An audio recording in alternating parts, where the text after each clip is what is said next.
How to become a straight A 90% marks लाने वाला बच्चा। आज मैं बताने वाली हूँ 8 tips to become that kind of kid and ये टिप्स मैंने खुद फॉलो करी हुई है एंड मेरे 90+ आए हैं हर सब्जेक्ट्स में and this tips are really worth it. And मैं हूँ नेहा एंड चैनल को सब्सक्राइब कर दो एंड वीडियो को एंड तक देखना। Tip number 1, active recall. इसका मैंने पिछली वीडियो में भी कहा है लेकिन मैं फिर से कहूंगी क्योंकि ये टिप नहीं, ये टिप इमोशन है। क्योंकि अगर ये टिप तुम यूज करते हो ना, एंड मुझे पता है तुम ये टिप यूज करते होगे लेकिन इसे तुम और एफिशिएंटली यूज करो। मैं तुम्हें रिमाइंड करी कि इस टिप को तुम्हें यूज करना है क्योंकि ये टिप यूज कर लिया तो भाई क्या ही बोलूं मैं। Active recall is the most important and the most powerful study technique. तो तुम्हें ये तो यूज करना ही चाहिए। तो मेरे साथ क्या होता था, पहले मैं क्या करती थी कि मैंने मान लो मुझे कोई टॉपिक पढ़ना है, मैं उसे रटे जा रही हूँ, जैसे फोटोसिंथेसिस होता है, ये होता है, लेकिन भूलने लग जाता है, बार बार कॉपी पढ़े जा रहे और मुझे याद हो रहा है कि नहीं आ रहा। फिर मैं कह रहा बुक बंद करो, मेरे फ्रेंड होगा मुझसे क्वेश्चन करो। उसका फिर मैं बहुत ज्यादा सोच के फिर करने लगी। फिर मैंने सोचा एक बार में से होगा नहीं, तो घर जाके मैंने बार बार आंसर को धक के पढ़ना स्टार्ट किया। ऐसे करते करते माइंड ने बहुत ही ज्यादा अच्छे से रिकॉल करना शुरू कर दिया। जब चीजें इजीली रिकॉल होना शुरू हो गई तो मुझे समझ में ओह ये चीज अब पक्का मेरे दिमाग में घुस चुकी है, मुझे अच्छे से याद हो चुका है। तो तुम इसमें फ्लैश कार्ड्स का भी यूज कर सकते हो कि तुम टॉपिक का नेम पढ़ो, तुम टॉपिक के बारे में जितना भी चीज तुम्हें याद आ रहा है सब चीज को बस रिमाइंड करो, रिकॉल करो बार बार। जब तुम इस टेक्निक को बार बार यूज करते हो तो तुम इन्फॉर्मेशन को काफी लंबे समय तक याद रख सकते हो। मैंने इस टेक्निक को इतना ज्यादा यूज करने में क्या बताएं, तुम लोग भी यूज करते हैं। तुम लोग ऐसा तो करते होगे ना कि क्वेश्चन पढ़ लिया एंड आंसर को ऐसे ढक दिया और फिर उसको रिकॉल करने की कोशिश कर रहे हो। ये टेक्निक का बहुत बार मतलब ऐसे भी यूज हो जाता है। फॉर एग्जांपल स्कूल में टीचर जब तुम बार बार क्वेश्चन करते हैं, तुम सच में अगर पढ़ के जाते हो तो वो भी तुम्हारे एक एक्टिव रिकॉल की तरह काम करता है कि टीचर ने क्वेश्चन करा, तुमने आंसर दिया, क्योंकि तुम रिकॉल करके आंसर दे रहे हो, तो ये तुम्हारे रिविजन हो जाता है। तो अगर टीचर होमवर्क दे तो उसे अच्छे से याद करो, क्योंकि वो तुम्हारा सिर्फ होमवर्क टीचर को सुनाने के लिए, टीचर को इम्प्रेस करने के लिए नहीं, वो तुम्हारा खुद का एक रिविजन भी हो जाता है जो कि एग्जाम में तुम्हें बहुत ज्यादा हेल्प करता है। लेकिन एग्जाम में मुझे लिटरली एक बार चीजों को पढ़ी थी मेरे दिमाग में रिकॉल हो जाता था क्योंकि मैंने उन चीजों को इतनी बार रिवाइज कर चुका होता था। तो इट्स रियली गुड टेक्निक। अगर तुम इसे अच्छे से यूज करते हो ना तो तुम कहां से कहां पहुंच जाओगे, सोचना जरूर। Number 2, spaced repetition. तो अब जो हम लोग एग्जाम से एक दिन पहले पूरा दिन बैठ के पढ़ते हैं उससे कुछ होता नहीं है, क्योंकि जो चीजें तुम्हें पहले अच्छे से समझी हुई होती है वही चीज का तुम्हारा अच्छे से रिवीजन हो पाता है। एग्जाम में तुम उतना ही लिख पाते हो। तो यही तो होता है कि एक दिन पढ़ के एग्जाम दिया, अगले दिन कुछ नहीं हुआ, पर कहाँ से होगा?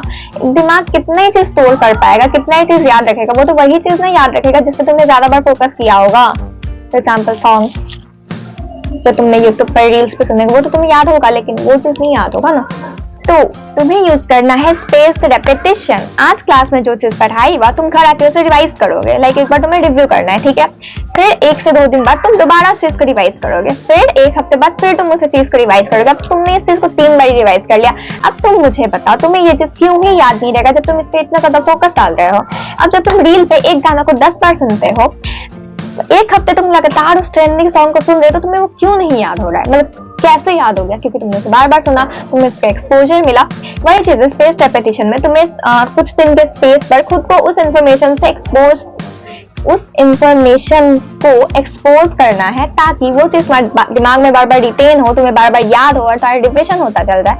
तो स्पेस्ड रेपिटेशन मुझे लगता था मैं यूज नहीं करती हूँ, लेकिन कुछ टाइम बाद मुझे रियलाइज हुआ कि हाँ मैं करती हूँ, सबकॉन्शियसली ही करती हूँ, लेकिन करती हूँ। कैसे? स्कूल में पढ़ाया गया, मैं घर जाके मेरा आदत तक मैं रिवाइज करूंगी या क्या क्या पढ़ाई हुआ, मैंने वो रिवाइज किया, ठीक है। नेक्स्ट टीचर ने कहा कि कल ये चीज मैं सुनूंगा तो तुम लोग पढ़ के आना, तो उसके लिए मैंने फिर रिवाइज किया, हो गया सेकंड टाइम रिवाइज। फिर 1 हफ्ता 10 दिन बाद जब 1 चैप्टर 2 चैप्टर कंप्लीट होता फिर से टीचर टेस्ट वगैरह लेती कि ये चैप्टर सुनेंगे तो तुम लोग याद करके आना, फिर रिवाइज हो गया 3 से 4 बार रिवाइज। अभी ये तो स्पेस्ड रेपिटेशन ही ना मेरा हुआ, ये सबकॉन्शियसली होता था लेकिन हो जाता था क्योंकि टीचर ने कहा तो मैं पढ़ती थी। वैसा नहीं टीचर ने कहा मैं नहीं पढ़ने, ऐसा नहीं था, मैं करती थी। तो तुम्हें भी करना होगा, तो ये सही में काम करेगा। एंड तुम इसे खुद में भी रूटीन की तरह अगर बना लो तो तुम इसे खुद से भी कर सकते हो, कॉन्शियसली भी कर सकते हो। तुम इसे यूज करो, बहुत ही अच्छा ट्रिक है। नंबर 3, विजुअलाइज करना। चीजों को विजुअल्स के थ्रू समझना बहुत ज्यादा इजी हो जाता है। फॉर एग्जाम्पल अगर तुम्हें इतना बड़ा इलैबोरेटेड डिटेल टॉपिक दिया होगा वर्सेस यहाँ पे एक डायग्राम दिया होगा, तुम किससे समझोगे बेटर? ऑब्वियसली डायग्राम से। तो तुम बार बार तो नहीं पढ़ने जाओगे ना, एक बार पढ़ोगे डायग्राम, इन दोनों को साथ में पढ़ा, कोरिलेट करके, उसके बाद फिर देन तुम डायग्राम को देख के चीजों को समझने का कोशिश करोगे, क्योंकि diagrams are easy and time saving. तो तुम ना बहुत सारे टॉपिक्स के लिए खुद से भी डायग्राम्स क्रिएट कर सकते हो, या फिर इंटरनेट पर इतने सारे टूल्स आ गए, बस जाओ diagram, Venn diagram, flow chart, इस तरीके से बना लो या फिर ढूंढ के निकाल लो एंड उससे पढ़ो, टेबल्स के थ्रू पढ़ो। ये पता है ये ज्यादा इजी होता है, तुम्हें लंबे समय तक याद भी रहता है, क्योंकि हम पिक्चर्स को ज्यादा अच्छे से याद रख पाते हैं रेदर देन टेक्स्ट।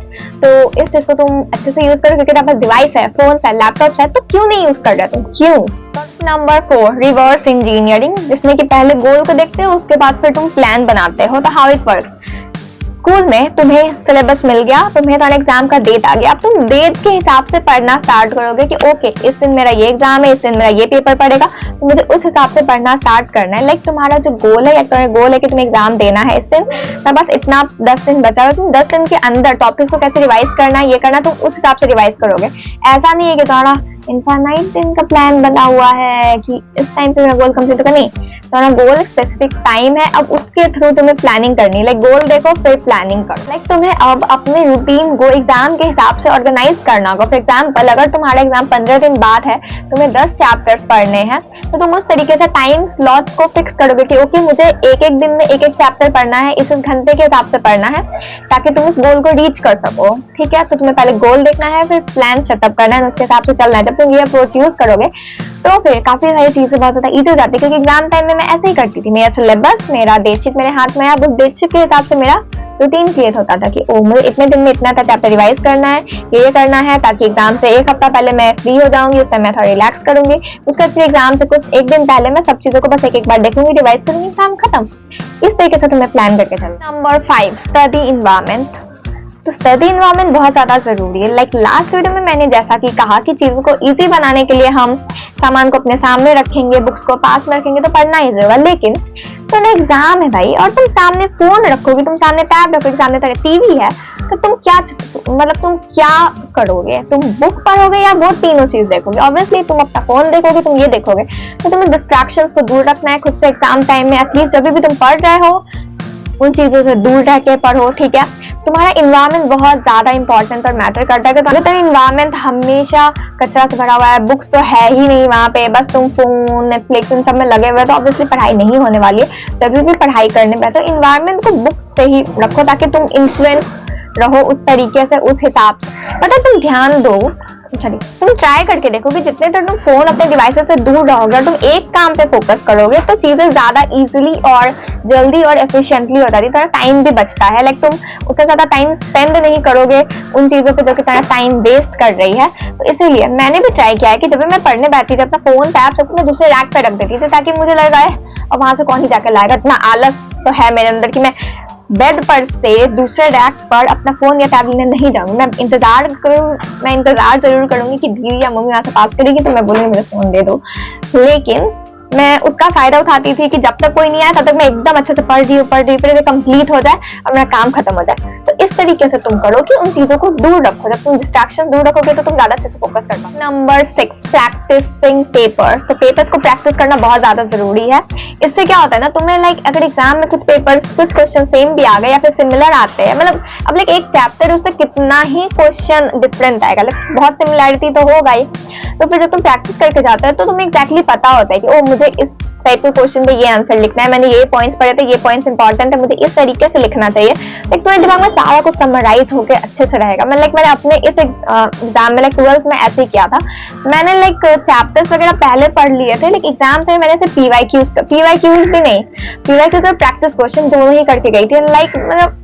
मैं लिटरली 2.5 घंटे का पेपर मैंने 1.5 घंटे में लिख लिया था। इतना मतलब मुझे पॉइंट्स की क्लैरिटी हो गई थी। तो पीवाईक्यू से ये होता है, तो प्रैक्टिस करने से ना बहुत ज्यादा अच्छे से हो जाता है। तो पीवाईक्यूज आर रियली इंपॉर्टेंट, तो उस पर तो बहुत ही अच्छा टाइम दो। ठीक है, नंबर 7, लर्न फ्रॉम मिस्टेक्स। तो mistakes like they are your secret weapons, जो कि तुम्हें वीकनेस या फिर बुरा लगेगा, लेकिन वो तुम्हारा ना छुपा हुआ वेपन की तरह होता है। ठीक है, वो तुम्हारा छुपा हुआ वेपन्स की तरह होता है।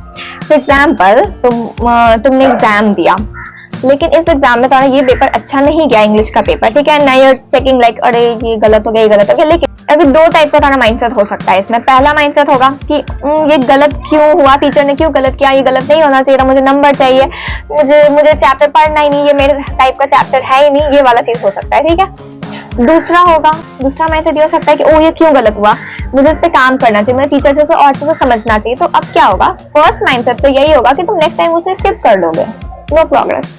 लेकिन सेकंड में क्या होगा, तुम उसे तुम पढ़ोगे और फिर समझोगे और फिर नेक्स्ट टाइम सारा प्रोग्रेस होगा, वो वाला चैप्टर या फिर टॉपिक थोड़ा और अच्छे से क्लियर हो जाएगा। तो इस तरीके से तुम मिस्टेक से सीख सकते हो। मिस्टेक कोई बुरी चीज नहीं, वो अच्छी चीज होती है क्योंकि वो तुम्हें आगे के लिए और अच्छे से प्रिपेयर कर देती है। Number 8, reviewing things regularly. चीजों को रिव्यू करना बहुत ज्यादा जरूरी है। फॉर एग्जाम्पल, अगर आज टीचर ने कुछ पढ़ाया स्कूल में तो तुम फिर घर आकर उस चीज को दोबारा पढ़ो, समझो कि ओ ये चीज है थी। तुम्हें पढ़ते वक्त पक्का कुछ ना कुछ डाउट्स निकलेंगे, उसे तुम इंटरनेट से सॉल्व करो। उससे अगर हो जा रहा है तो वेरी नाइस, नहीं हो रहा है तो टीचर से जाके फिर से पूछो। फिर ऐसे करते करते 2-3 बार रिव्यू हो जाएगा। फिर कुछ टाइम बाद फिर से तुम सोचो अरे ये चीज मुझे दोबारा पढ़ लेना चाहिए, मैं भूल जाऊंगी। तो रिव्यू करो, तुम्हें अवेयर रहना होगा चीजों को लेके कि ओ मुझे ये चीज दोबारा पढ़ने की जरूरत है, मुझे यहाँ पे मेरा ये सब्जेक्ट वीक है, मुझे इसे अच्छे से पढ़ना चाहिए, ये सब्जेक्ट स्ट्रॉन्ग है, तो मैं थोड़ा कम टाइम दूंगी चलेगा, लेकिन हाँ इसको भी टाइम की जरूरत है। तो उस हिसाब से तुम्हें टाइम को अलॉट करना होगा, चीजों को रिव्यू करना होगा। रिव्यू मुझे ये रिव्यू वाला टेक्निक तो बहुत ज्यादा स्पेस रेपिटेशन में मैच खाता हुआ दिखता है, लेकिन हाँ बहुत ज्यादा सिमिलर है, लेकिन दोनों का अपना अपना है। रिव्यू में तुम प्रैक्टिस पेपर को रिव्यू करना भी कर सकते हो, मॉक एनालिसिस भी हो सकता है, बहुत सारा चीज हो सकता है। It's up to you and that's it. These were the 8 tips जो कि अगर तुमने फॉलो कर लिया तो भाई मैं क्या ही बोलूं, बहुत ही अच्छा पेपर जाने वाला है तुम लोग का। All the best for your exams and I hope तुम्हारे पेपर बहुत ही अच्छे से जाए एंड तुम 90% जरूर स्कोर कर लोगे अगर तुम इन टिप्स को फॉलो करते हो। तो बिकॉज ये tips like these are OGs, like literally great tips. तो फॉलो करो एंड 90% लेकर आओ एंड मिलते हैं नेक्स्ट वीडियो में। See you then, bye bye. तुम्हें पता नहीं क्या करना है, like share and subscribe this channel and the video. And अगर तुम्हें और भी वीडियोस देखते हैं, कंसिस्टेंसी, डिस्ट्रैक्शन, बहुत सारी वीडियोस है, सबको जाके देखो, मेरे चैनल और इंस्टा को फॉलो कर दो। एंड मैंने बुक भी लिख रखी है, उसे भी तुम देख सकते हो, डिस्क्रिप्शन में लिंक मिल जाएगा। Bye bye.